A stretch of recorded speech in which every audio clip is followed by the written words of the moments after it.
This presentation is brought to you by Arizona State University's Julianne Wrigley Global Institute of Sustainability and a generous investment by Julianne Wrigley.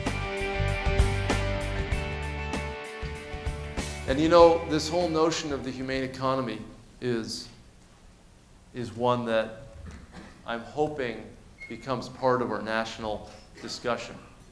This idea that we cannot disassociate our commerce and our business from our values. You know, when we go to work, we don't leave our values behind. I mean, we live in a capitalist economy. The businesses that are doing work, providing jobs, are the core of our society. They're supposed to play by the rules. They're supposed to reach for high standards. Businesses produce goods and services that are valuable for us. They enhance and enrich our lives. They give us flat screen TVs, they give us, iPhones, they give us all sorts of things that are so important to us. In the process of getting those products and so many others to market, we don't want to violate and compromise our principles. I mean, food companies should not be pushing food on us that comes from tortured animals. Cosmetic companies should not be doing poisoning of animals as a customary practice to get those products to market. Clothing companies should not be relying on trappers to put out steel-jaw traps to kill bobcats and beavers and other creatures to keep us warm with our coats. Ringling Brothers should not be keeping elephants on chains for 22 hours a day and shipping them to 120 cities a year. I mean, these are crazy things. We can do better. We are not making some complicated argument about animal rights. We're really talking more about human responsibility. It's more about us than it is about them as animals. Of course, we have to accept the basic principle that animals think and feel, but any person who is conscious knows that to be true. We are really talking about acting on established values. If we accept that cruelty to animals is wrong, we cannot countenance the sorts of things that I've shown you in pictures on these slides. We can and must and should do better. If we are so great as a species, and we are, we should be able to figure this out. The whole watchword of human history has changed. We moved from the telegraph to the telephone to the iPhone, the internet. We moved from the horse and buggy to the internal combustion engine to aircraft travel. I mean, think of any industry and think of the progress that we've seen to bring us to where we are. Think of architecture. Think of almost any business, and of course they've been changing.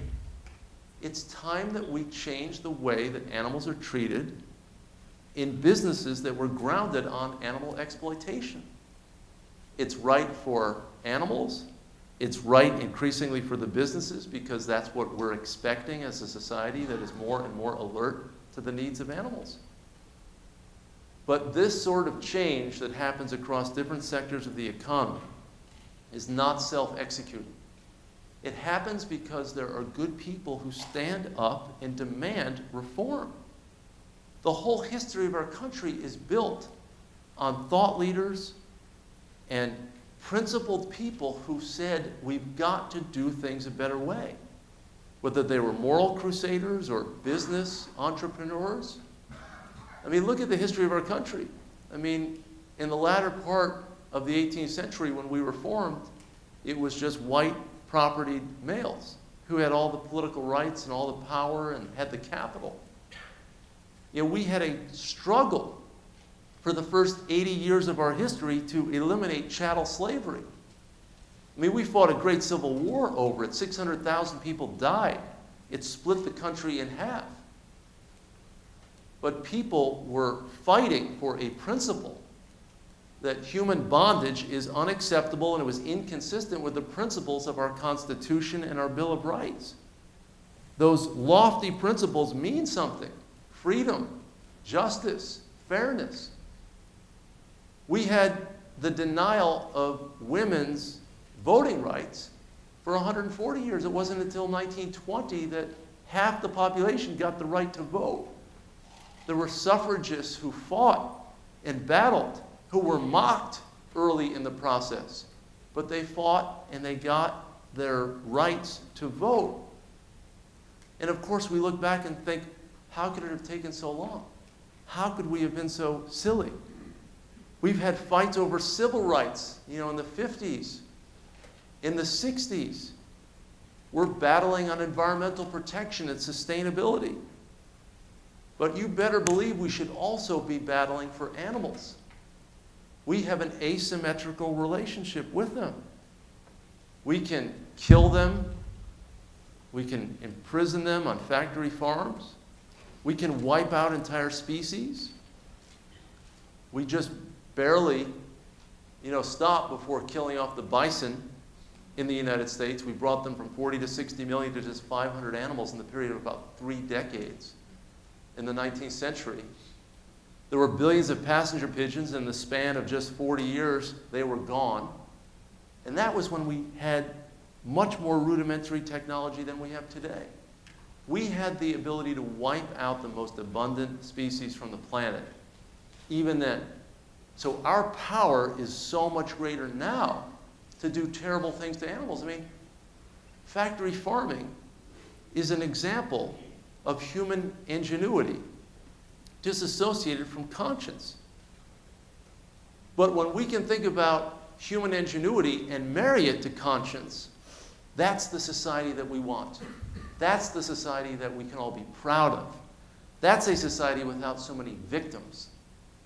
So I ask each of you to think about in your life what you can do to contribute to the cause of stopping systemic cruelty and building a truly humane society, building a humane economy. These animals depend on our agency. They depend on our doing something and no longer being a bystander in the face of these problems. So I hope after tonight you'll join with us. And I'm thankful for your being here tonight. Thank you so much. This presentation is brought to you by Arizona State University's Julianne Wrigley Global Institute of Sustainability for educational and non-commercial use only.